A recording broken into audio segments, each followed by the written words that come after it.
So in today's video we are going to be doing another prediction video today, and we are going to be looking at the Champions League quarterfinals today, the second legs.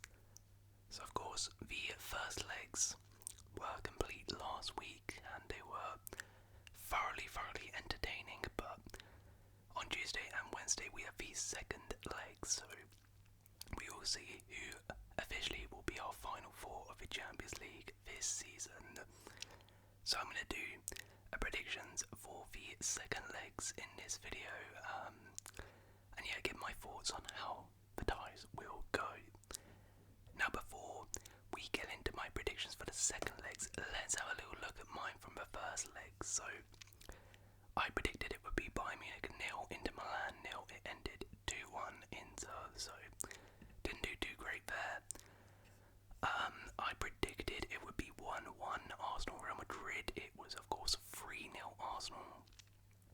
I said Barcelona would beat Dortmund 3-1. It was 4-0, so not a bad prediction there. I said PSG would beat Villa 2-0. It was 3-1 in the end. So we got 57 points, which actually was one of our best points on Predict 6 in a while. I also there's a couple predictions you guys left on my last predictions video. I'll have a look at some of those as well. We, funnily enough, had a comment which said, if Arsenal beat Real Madrid, I'll eat my shoes. Well, I really hope they have eaten their shoes. And we also had Luke, who predicted Inter would beat Bayern 2-0, which is a really good prediction. He said Arsenal would beat Madrid 1-0, Barca would draw with Dortmund, and PSG would beat Villa 3-0, so mixed predictions there. But if you guys want to feature in the next video, then make sure to leave your predictions for the second legs in the comments below, and I'll read them out. But let's get into it. So first up we have Aston Villa versus Paris Saint-Germain. So of course PSG are 3-1 up in this tie. Yeah, look, I thought the first leg PSG were definitely the better side. They dominated Villa, and I think that goal right in the last second is going to be crucial here, because at 2-1 this game is firmly in the balance. 3-1 now, this is a difficult task for Villa. That being said, 3-1 is not, a 2-goal deficit. It's not the end of the world. When you're at home, it's definitely something Villa can possibly overturn. I don't know how likely it is, but it definitely is doable. It's definitely not officially over this tie. And while PSG were good and the better side in that first leg, I don't think Villa were particularly bad. Villa had some decent chances of themselves, some decent counter-attacks, and actually from about the 60th minute onwards, I think Villa defended pretty well. PSG didn't really create too many chances, so I don't think this tie's 100% over here. Villa at home as well are a very good side, particularly in the Champions League. They've been very good at home, so I think the key here for Villa is get an early goal. They need an early goal in this game, in this second leg. If they can get a goal fairly early, then they might be able to rock PSG a little bit, and it'll give them a lot of hope. This goal in general really in this tie is going to be absolutely massive, because if PSG score first and make it 4-1, I think it's probably game over. I'm not entirely sure if Villa are capable of scoring 3 goals against PSG, if I'm being completely honest. So I think Villa are going to have to try and get a 2-0 victory here. But then the problem is, are they going to be able to shut out this PSG attack? They're just scintillating right now. And what I will say is PSG, their attackers like Kvara, like Dembele, Doué, they absolutely thrive when you give them space. For example, in that return leg versus Liverpool at Anfield, Liverpool were a little bit on the front foot and PSG counter-attacked them brilliantly. to be a bit of a problem for Villa. I think they need to be smart here. Obviously, they need to get some goals, but Villa cannot be going gun-ho in this game and trying to, blitz PSG, go all-out attack. Otherwise, PSG are going to pick them off. Now, that being said, I think PSG are going to go for him this tie. I think Villa will give them a good game. I'm going to say 1-1 in the end. I think Villa might actually score first and it will give them some hope. But I think PSG will settle down, and I think on the counter-attack while Villa are pushing for a second, PSG might hurt them and it'll end 1-1 with PSG going through. So I have Aston Villa scoring first. Yeah, there'll be a goal in the second half. It's not going to go to extra time. No one will score a penalty. I don't think Asensio will score, but yeah. It should be a pretty decent game. At least for entertainment point, I really do hope Villa score first because it will set up for a really fantastic game. But yeah, in the end, I do think PSG will progress. I think they just have enough quality to get the job done here. Alright, next up we have Dortmund versus Barcelona. Now, Barcelona are winning 4-0 in this one, so I mean, I'm not going to sugarcoat this. This one is 99.9% done here. To be fair, Barcelona historically have bottled some pretty poor leads in the Champions League, but they're not going to do it to this Dortmund side. Like, Dortmund are not a good team at the moment and were absolutely annihilated in that first leg, so for Dortmund it's more about pride and going out on a high. Don't want to see a performance in this game. Get a win at home, that'd be nice against Barcelona. But yeah, I mean, there's little to no chance really that they overturn this. For Barca, I think just get the professional job done. As much as I said there's little to no hope, you don't want to just go there with a lackadaisical, complacent approach because, as much as Dortmund aren't a great side, they still do have some good players, particularly at home as well. You never know if Barca are just sleeping and think it's a nice, comfortable game. They might find themselves a couple of goals down in like the first half and suddenly it's on. But look, I don't think that will happen. I think for Barca, they'll probably play a fairly strong team and then, first half, sort of 60 minutes, play your strongest team. Make sure it's like level, or you're only one goal down, and then just rotate everyone off. Take off your big boys and rest them for the league. This game's pretty much done. I do think Dortmund, they'll probably take this game a little bit more seriously than Barca in terms of they'll want to pull on get a victory and go out on a high in front of their home fans. So, to be fair, I think that might open up the game a little bit. I think we might see a little bit of a spectacle. I'm going to go 2-2. I think both teams, they know this tie's pretty much done, so they're just going to sort of go all out attack pretty much, and I think it might lead to a bunch of goals. But yeah, I think it'll end a draw in the end. Player to score first will go Sergio Rossi. I reckon missed a big chance in the first leg, but I think he'll score there, and we'll go like Rafinha man of match or there. Alright, next up we have Real Madrid versus Arsenal. So Arsenal are 3-0 up in the first leg, and look, I mean, I said the Dortmund one is 99% over. This one, while of course Arsenal have a massive lead, it's not that much. It's definitely not 99% through Arsenal here, just purely based on this is Real Madrid. It is Real Madrid. We know the players they have. We know the capability they have. We know a Champions League night at the Bernabeu. It's a tough place to go. That being said, it is a monumental task here for Real Madrid to overturn a 3-goal deficit.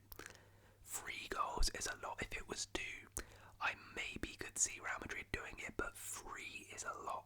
It's a lot. especially based on how Real Madrid performed in that first leg.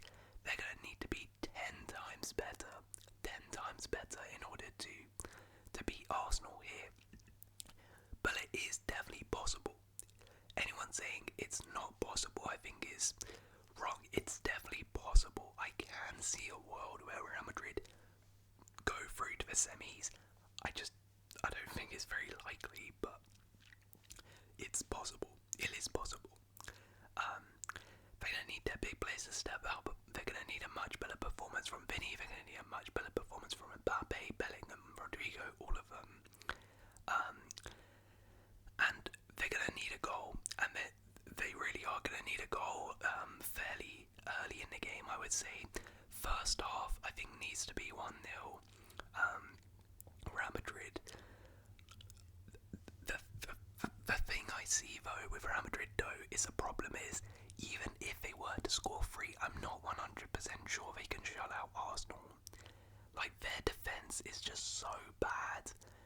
So bad that I think Arsenal will probably score a goal against them, which will mean Real Madrid need to score 4 goals against Arsenal.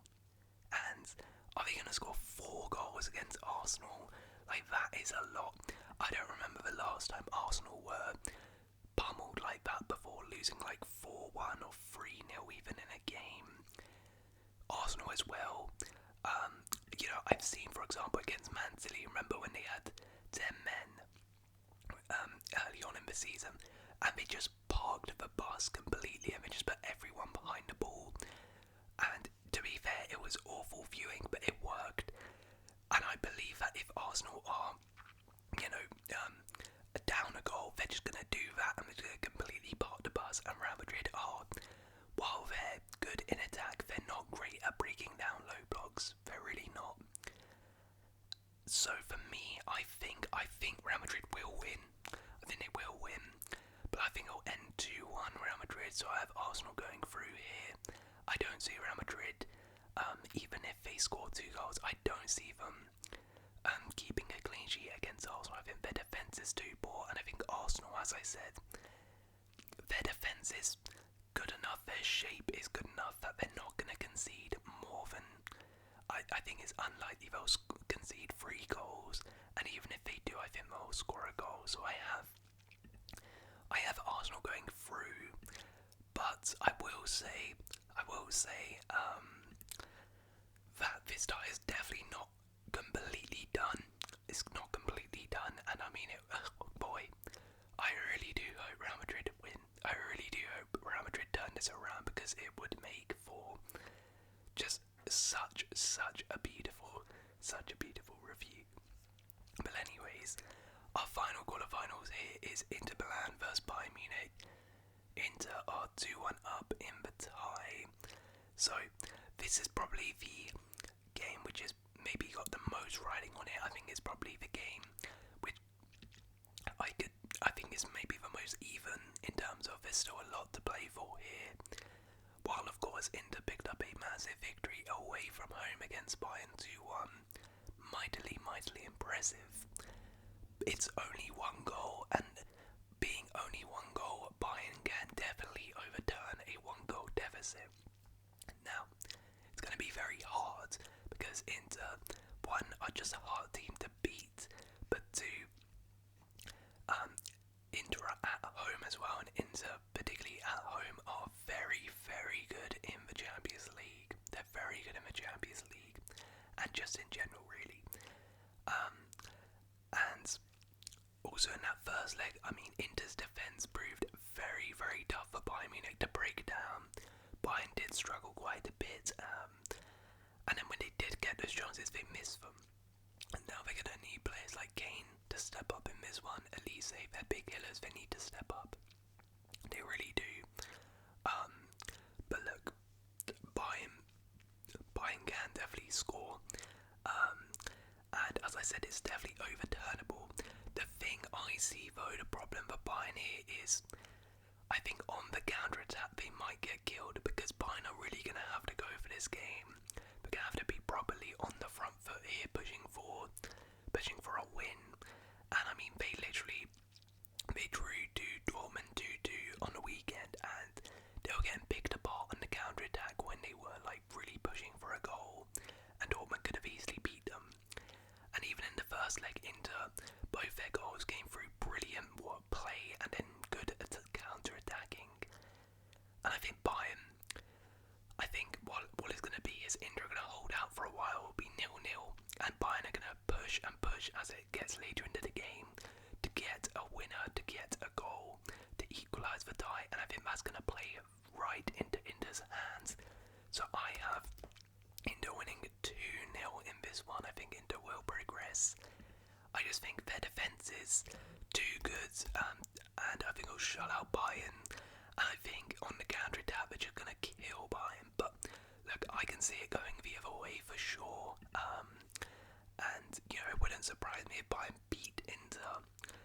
They can definitely do it, and I would, for entertainment purposes, I would like to see it because, the other ties are a little bit more concrete in terms of I think who's going through, but this one is definitely close. But we'll play a 2 times booster there. Those are my predictions. Before we go, we're going to have a look at a fantasy team. So let's have a look at how we did in the quarters. Oh, okay, we got a lot of points. We got 87 points.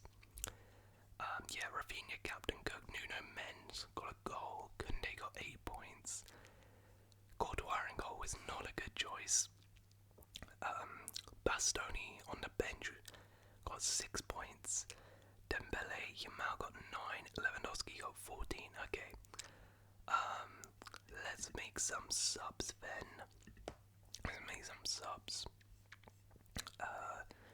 Some transfers, sorry. Who do we want to take out? I think we probably take out Courtois, right? Like, they're not going to keep a clean sheet.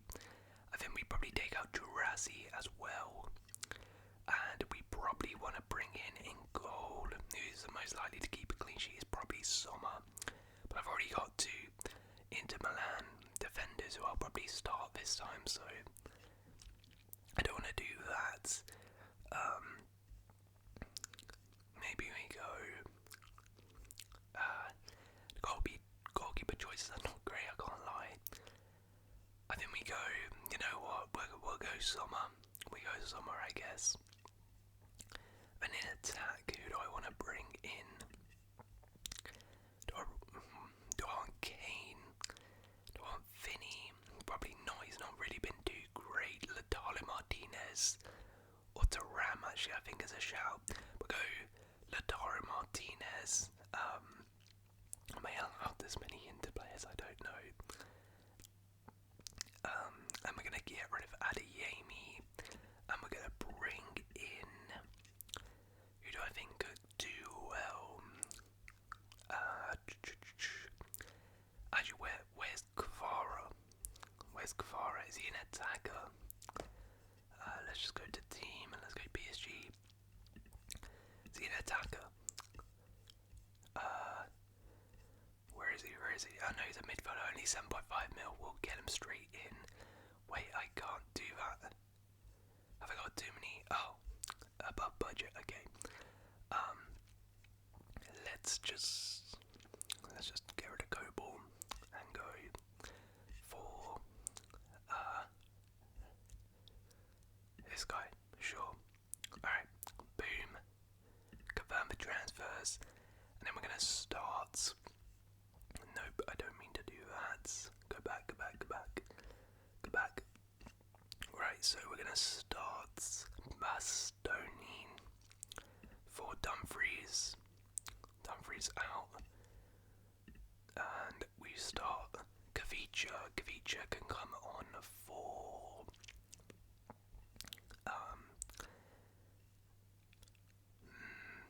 probably Hakimi. Right, I think we do that.